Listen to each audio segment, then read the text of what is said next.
Okay, so start. So there are two ways to strike. So only the expert person can directly do the welding here.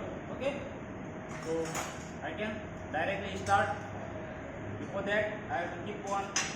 It is nice to keep one rough plate here, and you have to just make the rod hot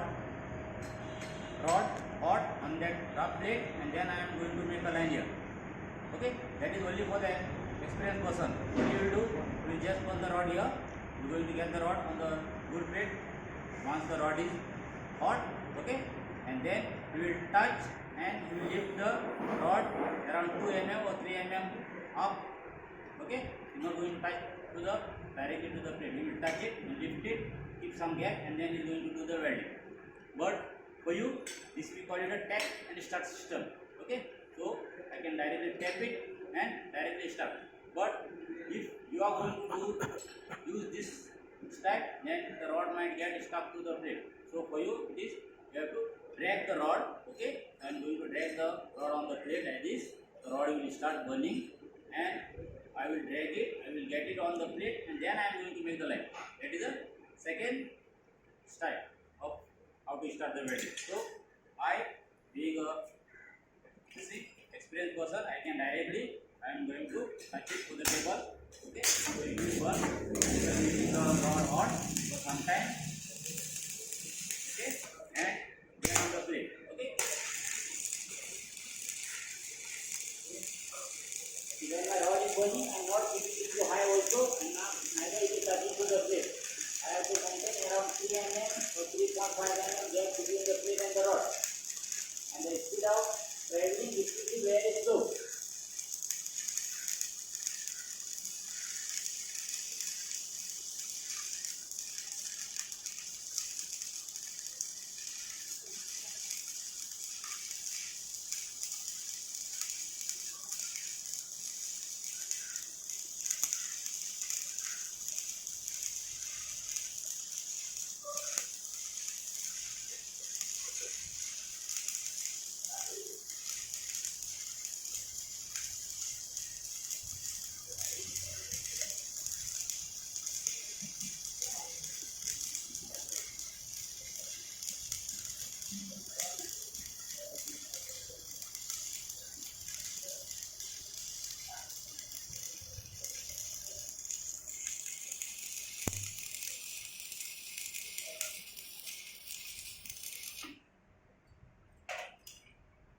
What I have done, I have made a welding line.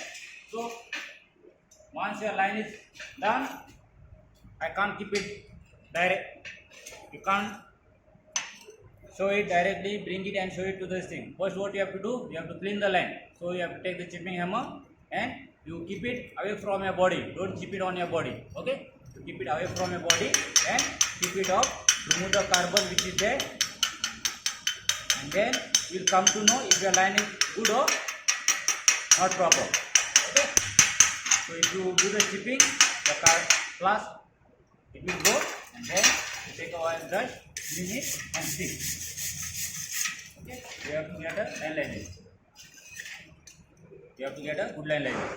Okay, so only you are going to get a good line when if your gap is proper between the rod and the plate. Okay, it should be around 3 mm or less than 3 mm. I should not keep the rod so high and just burn it.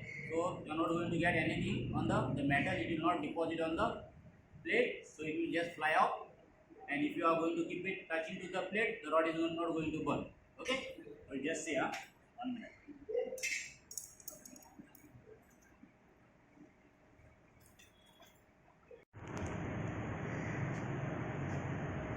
Okay. So you have to use the full rod. Should not throw big pieces of the rod outside, so it is wastage. So you have to use the rod till this much. Only a small piece you have to throw it out. Okay, so you can see I have used the rod till here. When the rod is this much, you have to replace the rod. So again you press it, and only the open part you have to put it inside, and then you leave it. Then you have to practice again. Okay. So the first line it is good because my timing was very slow. I am going to do one more line. You just see. Okay. Just make it hot and then start. Check it. Lift the rod pistol and then you have to do the welding line. So here you can see my gap is proper, but the speed of traveling it is little bit faster. So my line it will not become thick, it will become very fine. So you find speed of traveling is faster, you are not going to get a proper line. My gap is proper, but my speed is little bit faster.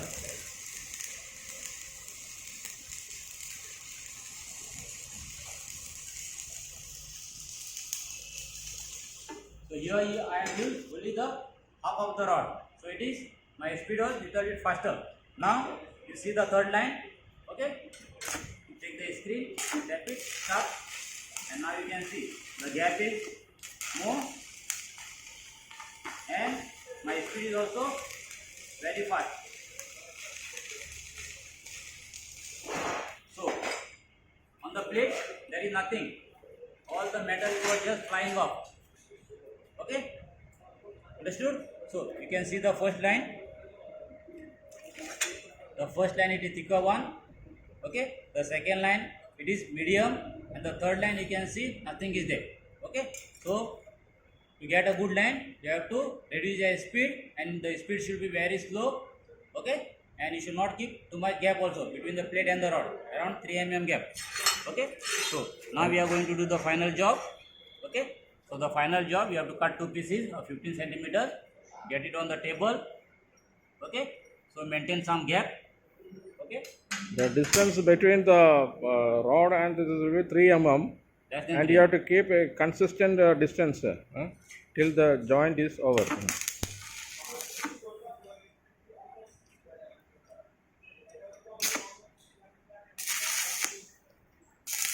Okay. So I have joined the plate by keeping little gap.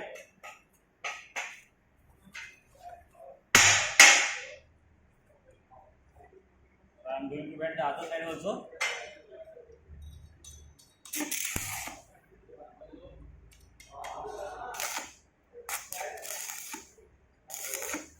Okay. So I have kept very little gap, and then I am going to do the butt joint.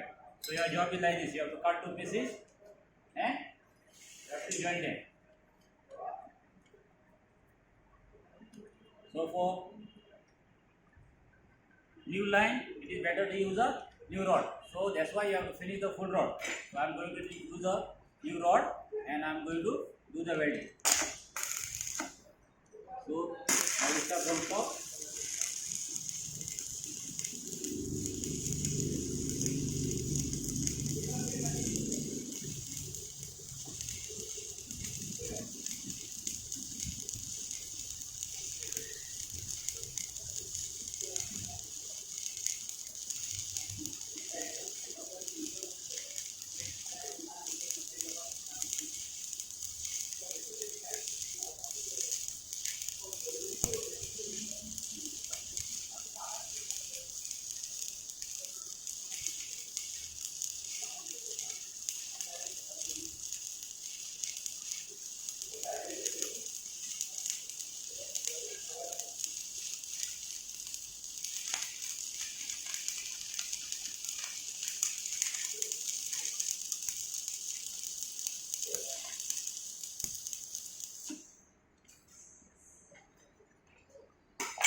Okay.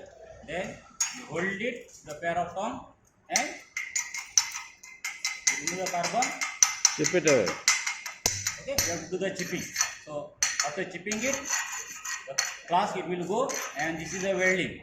So The what we brushing. have done, we have joined two plates. This is called a butt joint. Okay. Then you can take a wire brush, clean it, and at the side you can see small spots are there.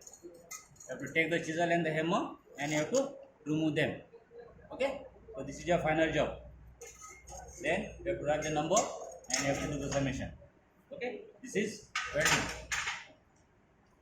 This is called butt joint. in arc welding. Arc welding, butt joint. Okay, Okay. so This is your one of your job on welding. Okay. We'll stop here.